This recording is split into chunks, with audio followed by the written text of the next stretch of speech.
முடியாமல் போயிடுச்சு.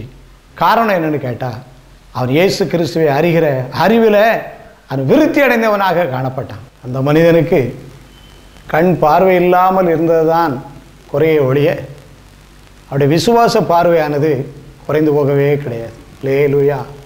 பிரியமானவர்களே, நம்முடைய விசுவாசத்தின் பார்வை இந்த நாட்களிலே கூடிக்கொண்டே இருக்க வேண்டும். நம்முடைய விசுவாசமானது குறைந்து போகவே கூடாது. கர்த்தரை அறிகிற அறிவு நமக்குள்ளாக பெருக பெருக யார் என்னை எவ்வளவு எதிர்ப்பு நமக்கு கொடுத்தாலும் நாம் சோர்ந்து போகவே மாட்டோம். சோர்ந்து போகாதே மனமே, சோர்ந்து போகாதே, சோர்ந்து போகாதே மனமே, சோர்ந்து போகாதே. கண்டுனை அழைத்த தேவன் கைவிடுவாரோ? கண்டுனை அழைத்த தேவன் கைவிடுவாரோ? சோர்ந்து போகாதே மனமே, சோர்ந்து போகாதே. போராட சோர்ந்து போகாதே. அல்லேலூயா. கண் பார்வையற்ற மனிதன் கர்த்தரை அறிகிற அறிவு அவனுக்குள்ளாக இருந்தபடியினால் அவன் சோர்ந்து போகவே இல்லை. எதிர்ப்புகள் ஒரு பக்கம் வந்தாலும் கூட கர்த்தருடைய பிள்ளைகள் சோர்ந்து போகவே கூடாது. நமக்கு எதிர்ப்புகள் இருக்கத்தான் செய்யும். எதிர்ப்புகளுக்காக நன்றி செலுத்தி முன்னேற கர்த்தரை அறிகிற அறிவு நமக்குள்ளாக அதிகமாக தேவை. வாஞ்சையோடு கூடிய ஆண்டவரை அறிகிற அறிவு நமக்குள் பெருகட்டும். அந்த மனிதன் செய்த காரியம் என்ன தெரியுமா? அவன் பேசாதிருக்கும்படி அநேகர் அவனை அதட்டினாலும் அவனோ, தாவீதின் குமாரனே எனக்கு இறங்கும் என்று முன்னிலும் அதிகமாக கூப்பிட்டான்.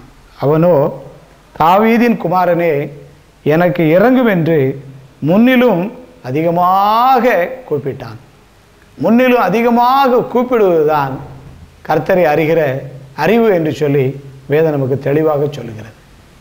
இந்த பெரிய கிருபை அந்த மனிதனுக்குள்ளாக இருந்தபடியினால் வேதத்தில் வாசிக்கிறோம், அவனுக்கு விடுதலையும் கிடைக்கணும், அவனுக்கு ஒரு பெரிய ப்ரொமோஷனும் கிடைக்கணும், உயர்ந்த அடைக்கலமும் கிடைக்கணும். ரெண்டும் அவனுக்கு கிடைச்சான்னு சொல்லி பார்க்கும்போது ஆண்டவர் பொய்யுரையாத தேவன், மனமாறாத தேவன், அந்த மனிதனுக்கு விடுதலையும் கொடுக்கிறார். அவனுக்கு ஒரு பெரிய அடைக்கலத்தையும் உயர்ந்த அடைக்கலத்தையும் கர்த்தர் கொடுக்கிறார். முதலாவதாக அவனுக்கு கிடைத்த விடுதலை என்னவென்றால் 52வது வசனத்திலே வாசிக்கிறோம், உடனே அவன் பார்வை அடைந்து வழியிலே இயேசுவுக்கு பின் சென்றான் என்று சொல்லி வாசிக்கிறோம். உடனே அவன் பார்வை அடைந்து வழியிலே இயேசுவுக்கு பின் சென்றான். உடனே அவன் பார்வை அடைந்தான். அவனுக்கு கர்த்தர் கொடுத்த விடுதலை இதுதான். என்னிடத்தில் வாஞ்சியாக இருக்கிறபடினால் அவனை நான் விடுவிப்பேன் என்று ஆண்டவர் சொன்னார். இவனுக்கு தேவை பார்வை. கர்த்தர் இந்த நாளிலே அவனுக்கு பார்வையை கட்டளையிட்டார். அவன் பார்வை அடைந்தான் என்று சொல்லி சொல்லப்பட்டிருக்கிறார். கர்த்தருடைய வார்த்தையின்படியே ஆண்டவர் தன்னுடைய பிள்ளைகளை அற்புதமாக நடத்துகிறார். விடுதலை ஆக்குவேன் சொன்னது போல கர்த்தர் அவனை விடுதலை ஆக்கினார். அது மாத்திரமல்ல, உயர்ந்த அடைக்கலத்திலே வைப்பேன் என்று சொல்லி ஆண்டவர் சொன்னார். எவ்விதமாக அவனுக்கு உயர்ந்த அடைக்கலம் கிடைக்கிறது என்று சொல்லி பார்க்கும்போது 49வது வசனத்தில் வாசிக்கிறோம், இயேசு நின்று அவனை அழைத்து வர சொன்னார். உயர்ந்த அடைக்கலத்துக்குள்ளாக கர்த்தர் கொண்டு போகிறார். இத்தனை பேருக்கும் நிற்காத ஒரு இயேசு இந்த ஒரு மனிதனுக்காக நின்றார். காரணம் என்னவென்றால், அவனுக்குள் இருந்த வாஞ்சையும் ஆண்டவரை அறிகிற அறிவிலே அவன் பெருகினபடியினாலும் அவனை ஆண்டவர் கனப்படுத்தினார். இயேசு நின்று அவனை அழைத்து வர சொன்னார். அவன் அழைக்கப்பட்டவனாக இயேசுவிடத்திலே செல்கிறார். இப்பொழுது அவனுக்கு பெரிய, அதை விட ஒரு பெரிய ப்ரொமோஷன், ஒரு பெரிய கனத்தை எப்படி கர்த்தர் கொடுக்கிறார் என்றால், இயேசு அவனை நோக்கி, நான் உனக்கு என்ன செய்ய வேண்டும் என்று சொல்லி வல்லமையுள்ள தெய்வம் ஒரு மனிதனோடு கூட பேசுகிறார். திரள் கூட்டத்தோடு சென்ற ஆண்டவர் யாரோடும் தனித்து இருந்து அவர் பேசலை. ஆனால் இவ்வளவு கூட்டத்திற்குள் சென்ற ஆண்டவர் இந்த பார்வையில்லாத அந்த மனிதனோடு கூட அவனோடு நேரடியாக பேசுகிறார். அவனை அழைத்து அவனோடு நேரடியாக நான் உனக்கு என்ன செய்ய வேண்டும் என்று சொல்லி ஒரு நண்பனை போல கர்த்தர் பேசுகிறார். எவ்வளவு பெரிய கிருபை பாருங்க, எவ்வளவு பெரிய பாக்கியம். இதெல்லாம் எப்படி நடந்துச்சு அப்படின்னு சொன்னா, வாஞ்சையும் ஆண்டவர் மேலே இருக்கக்கூடிய அவரை அறிகிற அறிவு நமக்குள் பெருகும்போது நாம் விடுதலை கிடைப்பதற்கு மட்டுமல்ல, ஆண்டவரோடு பேசக்கூடிய நேரடியாக பேசக்கூடிய பாக்கியத்தையும் பெற்றுக்கொள்கிறோம். இந்த நாட்களிலே இந்த சத்தியத்தை அல்லது இந்த சம்பவத்தை தியானிக்கிற நானும் நீங்களும் கூட, ஆண்டவர் எனக்கு இன்னும் விடுதலை தர முடியும், என்னை ஆண்டவர் இன்னும் உயர்ந்து அடைக்கிறதுக்குள்ள என்னை கொண்டு செல்ல முடியும். மனிதனை தேடி போக வேண்டாம், மனிதனுடைய உதவிக்காக நாம் ஓடி திரிய வேண்டாம். எல்லாம் நம்மை தேடி வரும். எல்லா உதவிகளும் மனிதன் மூலமாக நமக்கு கிடைக்கும். அந்த உதவி எப்படி கிடைக்கும் என்றால், ஆண்டவர் மனிதன் மூலமாக தன்னுடைய வல்லமையை வெளிப்படுத்துகிறவராக இருக்கிறார். ஆகவே பிரியமானவர்களே, உங்களுடைய வீட்டு சூழ்நிலைகள் எவ்விதமாக இருந்தாலும், நீங்கள் வேலை செய்கிற இடத்துல வித்தியாசமான சூழ்நிலைகள் இருந்தாலும், உங்களுடைய தனிப்பட்ட வாழ்க்கையில் பலவிதமான வேதனைக்குரிய காரியங்கள் காணப்பட்டாலும், உங்களிடத்தில் காணப்பட வேண்டிய ஒரு 2 காரியங்கள். ஒன்று வாஞ்சை, அடுத்தது ஆண்டவரை அறிகிற அறிவுடைய வளர்ச்சி. இந்த 2 காரியங்கள் நமக்குள்ளாக காணப்படும் போது ஆண்டவர் நம்மை விடுதலை ஆக்குவது மாத்திரமல்ல, நம்மை உயர்ந்த இடைக்கலத்திலே நம்மை கொண்டு வைக்கிறவராக இருக்கிறார். யார் நமக்கு விரோதமாக வந்தாலும், யார் நமக்கு விரோதமான காரியங்களை செய்தாலும் அதெல்லாம் ஒன்று வாய்க்காதபடிக்கு தேவன் பாதுகாத்துக் கொள்கிறார். அநேகர் அவனை அதட்டினாலும் அவர்களால் ஒன்று செய்ய முடியாமல் போயிடுச்சு. காரணம் என்னன்னு கேட்டால், இயேசு அவனை உயர்த்த வேண்டும் என்று சித்த வைத்திருக்கிறார். இந்த நாட்களிலே கர்த்தர் உங்களை இன்னும் உயர்த்த வேண்டும் என்று விரும்புகிறார். உங்களுடைய குடும்பங்களுடைய பொருளாதார நிலையை இன்னும் ஆண்டவர் உயர்த்த வேண்டும் என்று விரும்புகிறார். நாம் எல்லா விதத்திலும் நான் உயர்த்தப்பட வேண்டும் என்பது தேவனுடைய சித்தமாக இருக்கிறது. நான் என்ன செய்யணும்? முதலாவது வாஞ்சை வேணும், இன்னும் வாஞ்சை வேணும். ஏதோ ஒரு சின்ன ஊழியம் பண்ணிட்டு போதும்னு நினச்சிடக்கூடாது. ஒரு ஜெபத்துக்கு போயிட்டு வந்து போதும், இதோட போதும்னு நினச்சிடக்கூடாது. இன்னும் எனக்கு நான் ஜெபம் பண்ணணும், இன்னும் நான் வேதத்தை தியானிக்கணும், இன்னும் அதிகமாக ஊழியர்களோடு சேர்ந்து நான் போகணும், இன்னும் சபை ஆராதனைகளில் உற்சாகமாக நான் கலந்து கொள்ளணும்னு சொல்லி நம்முடைய வாஞ்சையும் தாகமும் கர்த்தர் பேரில் அதிகமாக இருக்குமானால், ஆண்டவர் அன்றைக்கு பர்திமை குருடன் கொடுத்த அதே விடுதலை கொடுக்க இன்றைக்கு நம் நடுவிலே போதுமானவராக இருக்கிறார். நான் உனக்கு என்ன செய்ய வேண்டும் என்று கேட்கிறார். நம்முடைய பிரச்சனைகள் எல்லாம் அவற்றை சொல்லுவோம். அவர் எல்லாவற்றிலிருந்து நம்மை விடுதலை ஆக்க அவர் இன்றைக்கும் வல்லமையுடையவராக இருக்கிறார். அந்த வல்லமையுள்ள தேவனிடத்தில் வாழ்க்கை அர்ப்பணிப்போம். அவர் நம்மோடு கூட இருந்து அவர் செய்யும் காரியங்கள் பயங்கரமாக இருந்தபடியாக தலைவணங்கி நம்ம ஜெபம் செய்வோம். இயேசு கிறிஸ்து மாறாதவரே, மாறாதவரே, மாறாதவரே, ஆமாம் இயேசு கிறிஸ்து மாறாதவரே, நித்திய நித்தியமாய். அல்லேலூயா, அல்லேலூயா, அல்லேலூயா, அல்லேலூயா, அல்லேலூயா, அல்லேலூயா, அல்லேலூயா. அன்புள்ள ஆண்டவரே, உம்மை ஸ்தோத்திரிக்கிறோம்ப்பா.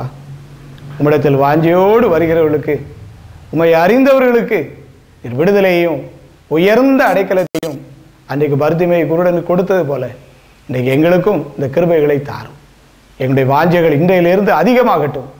உம்மை அறிகிற அறிவு எங்களிலே இன்றையிலிருந்து பெருகட்டும். ஆண்டவரே, இதில் எங்களுக்கு விடுதலை தந்து இந்த வார்த்தையை கேட்கிற ஜனங்களை நீரே விடுதலை ஆக்கி உயர்ந்த அடைக்கலத்துக்குள் கொண்டு வந்து வழிநடத்த வேண்டும் என்று நான் ஜெபிக்கிறேன். நீர் அப்படி செய்வதற்காக உமக்கு ஸ்தோத்திரம் ஆண்டவரே, ஸ்தோத்திரம், ஸ்தோத்திரம் ஆண்டவரே. இயேசுவின் மூலம் ஜெபிக்கிறேன் நல்ல பிதாவே. ஆமேன், ஆமேன்.